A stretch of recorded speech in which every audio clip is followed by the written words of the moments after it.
what if the absolute certainty you feel right now about your deepest, most cherished belief, what if that is actually the very thing preventing you from being enlightened?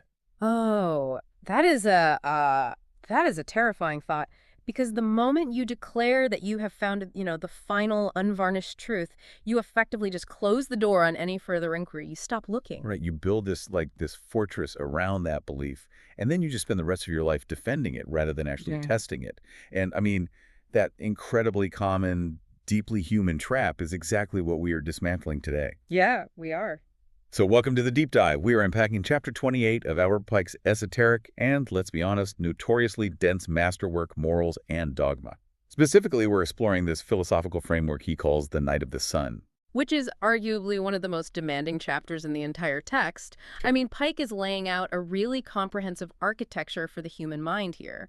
He's trying to answer a question that, we throw around so casually today, but we rarely actually define. Like, what does it genuinely mean to be enlightened? Exactly. We sort of treat enlightenment like a mood, right? Right. Or like a brief moment of clarity you get after a weekend meditation retreat. Right, yeah, a fleeting feeling. But Pike treats it as a rigorous, relentless, and honestly, a really uncomfortable operational state. Mm. And he demands a lot from the reader before they even reach this point. Like, I noticed something totally fascinating about the structure of Morals and Dogma as a whole. Oh, the chapter sequencing. Yes. Chapter 28 is entirely focused on these high intellectual and philosophical levels of understanding, the pursuit of truth, the architecture of reason, all of that. But the chapter right before it, chapter 27, has almost nothing to do with high philosophy. It is entirely focused on discipline, duty, and commitment.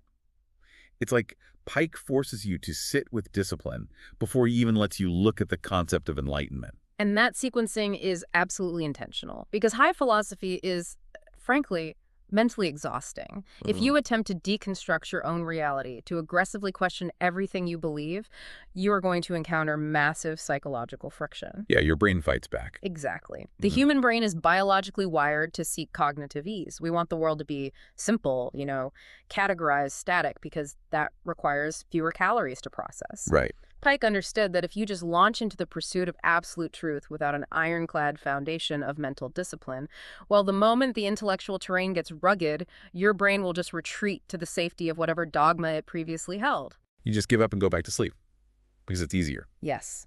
Discipline is the mechanism that overrides that biological urge to seek premature closure. It forces you to stay in the discomfort of not knowing. Man, that makes me think of like the mechanics of an observatory.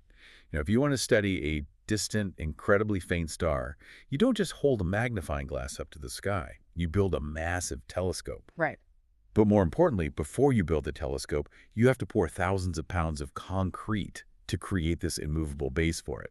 Because if you put $1 million lens on a shaky foundation, every tiny vibration in the earth, every little gust of wind, it blurs the image. The discipline Pike is demanding is that concrete base. I love that analogy. It ensures that when you finally point your mind upward toward these massive philosophical concepts, your view isn't completely distorted by your own, emotional tremors or just intellectual fatigue. The base stabilizes the instrument. Absolutely. But to push your observatory analogy just a step further, the discipline isn't just about holding perfectly still. It's the mechanism that allows the telescope to track the star as the Earth rotates. Oh, wow. Yeah. Because the target is always moving, right? Sustained observation requires sustained, disciplined movement. You have to endure the actual process of tracking over time. So assuming the concrete is poured, right? Yeah. Assuming we have the discipline to actually endure the intellectual friction, we then turn to the actual operation of the mind. And the text argues that the absolute foundation of enlightenment is the active acquisition of knowledge. Pike says the Night of the Sun must be an active seeker. And that distinction, the difference between active seeking and passive consumption, that is perhaps the most critical warning in the entire chapter. Definitely. Pike defines active seeking as continuously interrogating reality, deliberately questioning assumptions, and intentionally expanding one's understanding. Honestly, it's like a hostile takeover of your own ignorance. A hostile takeover. I like that. But, applying that today feels like a completely different sport than it was in the 19th century. I mean, Pike was writing in an era where acquiring information took actual physical effort. You had to find a book. Exactly. You had to track down a book, sit there, read it, synthesize it. Today, we have the exact opposite problem. Mhm. We live in a world where we are subjected to a relentless, high-velocity bombardment of data from the second we wake up to the second we go to sleep. It's overwhelming. Information just flows over us like water. So I have to ask, does the sheer volume of modern information make passive acceptance like a much more dangerous threat now than it was when Morals and Dogma was written? Oh, it makes it an existential threat to the intellect. Without a doubt, passive consumption is pretty much the default state of the modern human right now. I mean, we allow algorithms to feed us data that perfectly confirms our existing biases. We scroll through headlines without ever interrogating the methodology behind them. Yeah, we just read the bold print and move Yeah. on. Right. We absorb the emotional resonance of an argument without actually checking its logical structure. And when you do that, you aren't acquiring knowledge. You are simply allowing someone else to program your mental environment.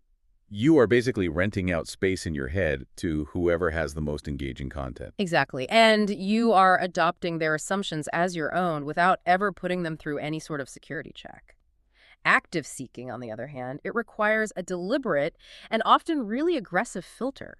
It means stopping that fire hose of information and asking, what is the actual premise of this claim? Is that premise structurally sound? What are the blind spots of the person presenting this data to me? It is the difference between, like, standing in a dirty river with your mouth open and carefully extracting a bucket of water, boiling it, and thoroughly testing it for impurities before you ever take a sip. That's a great way to put it, yes. Which, again, requires that concrete base of discipline we just talked about. Right. I mean, it takes time and effort to boil the water. It's so much easier to just drink from the stream and cross your fingers that you don't get sick. Hmm.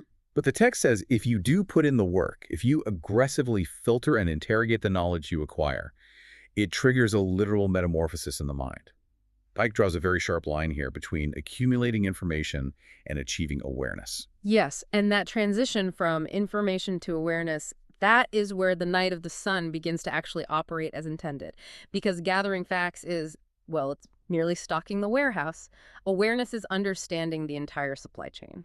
Okay, unpack that a little bit. So Pike defines enlightenment not as having this huge database of facts in your head, but as a state of profound awareness. It is the ability to see clearly, to understand deeply, and most importantly, to think with absolute independence.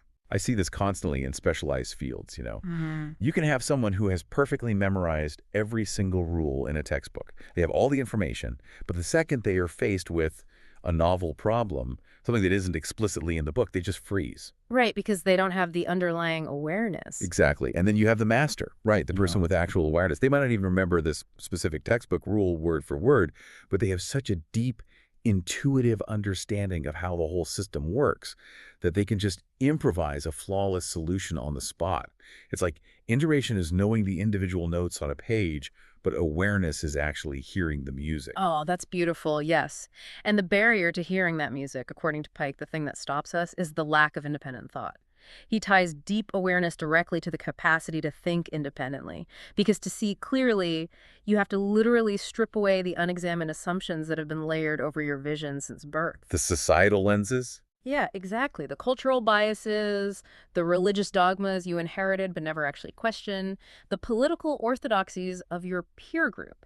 Every single one of those is a lens, and it bends the light of reality before it ever even hits your conscious mind. Wow. Achieving clarity of thought means first recognizing that those lenses even exist, and then doing the really agonizing work of peeling them off.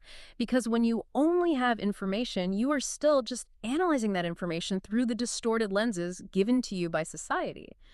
Awareness is the terrifying realization that you must grind your own glass. Terrifying is absolutely the right word for it, because if you strip away all those inherited lenses, you lose the comfort of the crowd. You lose all the automatic, easy answers. You do. You're out there on your own. But you gain the equipment necessary to actually look for truth, which brings us right into the absolute center of this whole philosophical framework, the crucible of truth. And Pike issues a mandate regarding truth here that is entirely uncompromising. I mean, he lays out 3 very distinct rules. Okay, let's hear them. First, truth must be actively sought. It can never be passively assumed. Second, it requires immense sustained inquiry.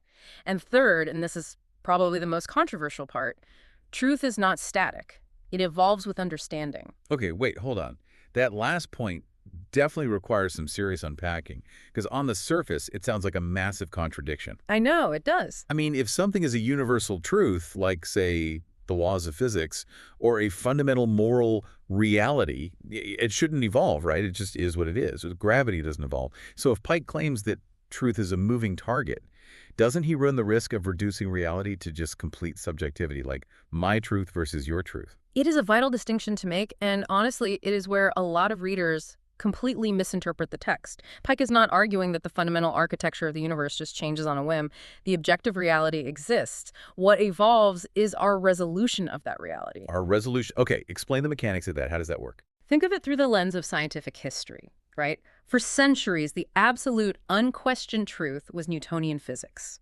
It perfectly explained the macroscopic world. If you dropped an apple, it fell. It was assumed to be the final, complete truth of how the universe worked. Right. Science was settled. Exactly. But as our tools improved, as our inquiry deepened, just as Pike demands that it must, we realized Newtonian physics couldn't explain everything. It couldn't explain the behavior of subatomic particles or objects moving near the speed of light. So enter quantum mechanics. Yes, quantum mechanics and relativity didn't destroy the underlying reality of the universe. They evolved our understanding of it. We gained a higher resolution view of the exact same cosmos. The danger Pike is warning against is looking at Newtonian physics and declaring, the inquiry is over, we have the final truth. Close the book. It's like the slow rendering of a low-resolution image on an old computer. You know, when the image first starts to load, you just see this blurry gray mass. And at that exact moment, based on the information you have, your truth is that you were looking at a gray blob. Yes, that is your truth at that resolution. But as more data comes in, as you apply more effort and inquiry, to use Pike's terms, the edges sharpen, the contrast improves. And suddenly you realize you aren't looking at a blob at all. Now we're looking at a highly detailed photograph of a storm cloud. Exactly. The image itself was always a storm cloud.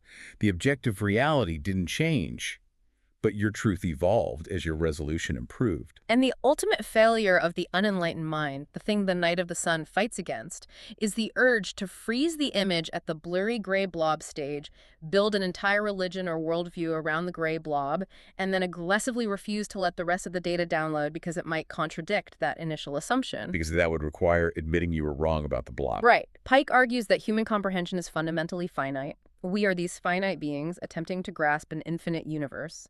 Therefore, our truth, our current understanding, must always be treated as a working model. It has to be subject to revision as our awareness expands. But, I mean, if truth is always this evolving high-resolution download that never actually finishes, how do you keep from just going crazy? It's a lot to handle, for sure. Right. If the horizon is continually moving away from you, what prevents the Knight of the Sun from just wandering off into total delusion? Yeah. Or just, falling for every new shiny theory that comes along? We have to have some kind of navigation tools, right? We do, and Pike provides them. He outlines a dual-engine system designed specifically to navigate this incredibly shifting landscape. He pairs the necessity of intellectual freedom with the rigorous application of reason. Okay. And these two concepts, they are not just a list of nice virtues to have. They form a highly calibrated, interdependent operational system. I see them sort of as a furnace and an anvil. Oh, I like that. Walk me through that. So intellectual freedom is the furnace, right? It represents the absolute necessity of questioning established ideas, exploring radical new perspectives, and totally rejecting blind belief. It is the raw, intense heat required to melt down all those calcified dogmas and those unexamined assumptions we talked about earlier. You desperately need that heat, that freedom, to break the old rigid structures apart. You do, but heat alone is just chaotic. I mean, if you just unleash a furnace with no control, you don't build anything, you just bring the whole house down. Right. And that is exactly where reason comes in. Reason is the anvil and the blacksmith's hammer. The text defines reason as logical thinking, strict analysis, and the really rigorous evaluation of ideas. Yes. So you take that molten, chaotic curiosity that's generated by your intellectual freedom, you pull it out of the furnace, you place it on the cold, hard anvil of reason, and you strike it. Yeah. You test it. You hammer at all the impurities, the logical fallacies, the emotional biases, until you forge a usable, focused blade of actual understanding. The synergy between the two is brilliant, and it is what actually creates the Knight of the Sun. Because look at what happens when you decouple them in society. Think about what that looks like. Oh, it's a disaster. It really is. If you have intellectual freedom without reason, you just get intellectual anarchy. You get a mind so open that its brains literally fall out. Yeah, you see that all the time online. Right. It leads to profound gullibility, where every single conspiracy theory is given the exact same weight as empirical peer-reviewed data simply because it represents a new perspective. Freedom without rigorous analysis isn't enlightenment, it's just a different form of blindness. But the inverse of that is equally dangerous, isn't it? If you have reason without intellectual freedom, you end up with this terrifyingly efficient, calcified dogma. You have the anvil and the hammer, but the furnace is completely cold. Exactly. You can apply absolutely flawless logic to a completely flawed premise. Which is exactly how highly intelligent people convince themselves to do horrific things, or how they remain trapped in cults or really extreme ideologies. They use brilliant, airtight logic to defend a tiny, constrained box of accepted ideas because they completely lack the intellectual freedom to step outside the box and question the fundamental premise itself. They're just hammering cold steel. It doesn't change shape. Yes. The Knight of the Sun has to maintain the equilibrium. They constantly feed the furnace with new ideas, new perspectives, but they never, ever let an idea leave the forge without being repeatedly struck by the hammer of reason. And when this system is running perfectly right, when you have the discipline to actively seek out knowledge, the awareness to see past your inherited lenses, and these dual engines of reason and freedom keeping you on track, Pike uses a very specific, overarching symbol to describe the reality you're moving toward. The symbolism of light. Yes, the light. Light is the central metaphor of Chapter 28. But it is so vital to understand that Pike isn't using light in a vague, feel-good mystical sense. He is using it as a very specific metaphor for cognitive illumination. Okay, cognitive illumination. Yes, light is the absolute clarity that occurs when the muddy waters of ignorance are finally filtered out. It is the moment when the actual architecture of reality becomes visible to the conscious mind. The entire purpose of the Knight of the Sun is to move relentlessly toward that cognitive light. But Pike pairs this really beautiful symbol with a reality check that deeply, deeply challenges our modern sensibilities. Like, he states unequivocally that enlightenment, actually reaching the light, is never a destination. It is a continuous, unending process. It requires a lifelong openness to change and the perpetual adaptation of ideas. And this is the ultimate test of the discipline we discussed at the very beginning of our exploration. Can you handle the fact that there is no finish line? Honestly, it runs completely counter to how we structure our entire lives. I mean, we are so goal-oriented. We want the diploma. We want the promotion. We want to read the dense philosophy book, put it on the shelf, and proudly declare, I now understand philosophy. I am done. I have achieved it. We want closure. We desperately want closure. So the idea that we must work this hard pouring the concrete, boiling the water, filtering, hammering on the anvil, questioning everything we hold dear, only to find out that the horizon has just moved further away. I mean, it borders on exhausting. Why wouldn't Pike, or any philosophical framework for that matter, allow for just a moment of final arrival? Because arrival is the death of the intellect. The death of the intellect. Think about what actually happens when a person truly believes they have arrived at the ultimate final truth. What follows that belief? I guess. Nothing. Stagnation. Yeah. The furnace goes cold, the anvil gathers dust. If there is genuinely nothing left to learn, there is absolutely no need for intellectual freedom, and reason is only used defensively to protect that final truth from any outside criticism. Right, it just becomes dogma again. Exactly. The horror of arriving is that the mind immediately begins to calcify. So the moving horizon isn't a punishment. It's not Pike trying to torture us. It's actually the mechanism that keeps the mind alive. Precisely. And it is a profoundly liberating reality if you can manage to change your perspective on it. If the light is truly infinite, then the joy isn't found in possessing it. The joy is found in the adaptation. It's the thrill of that aha moment experienced over and over and over again as your resolution of reality sharpens. It's like an upward spiral. You might find yourself, revisiting the exact same fundamental questions throughout your life. What is good? What is true? How should I live? But because you have been actively seeking and adapting, you are revisiting them from a higher elevation each time. Yes, you are seeing further over the landscape. You aren't just stuck on a treadmill sweating and going nowhere. You are climbing a mountain that just happens to have no peak. And that upward spiral, that continuous ascent, is the defining characteristic of the Knight of the Sun. It ensures that tomorrow always holds the promise of greater clarity than today, provided, of course, that you are willing to actually do the work. Man, if we trace the architecture of this entire philosophy from start to finish, it really is a breathtaking progression. It's remarkably cohesive. It is. I mean, we start by pouring that heavy concrete foundation of mental discipline. We use that stability to reject passive consumption and actively hunt down knowledge. Then, we strip away our societal lenses to transform that raw information into deep, independent awareness. Right. We use that awareness to pursue an evolving truth, trusting that our resolution of the image will sharpen over time. And we navigate that entire pursuit by constantly balancing the intense heat of intellectual freedom with the cold, hard anvil of reason.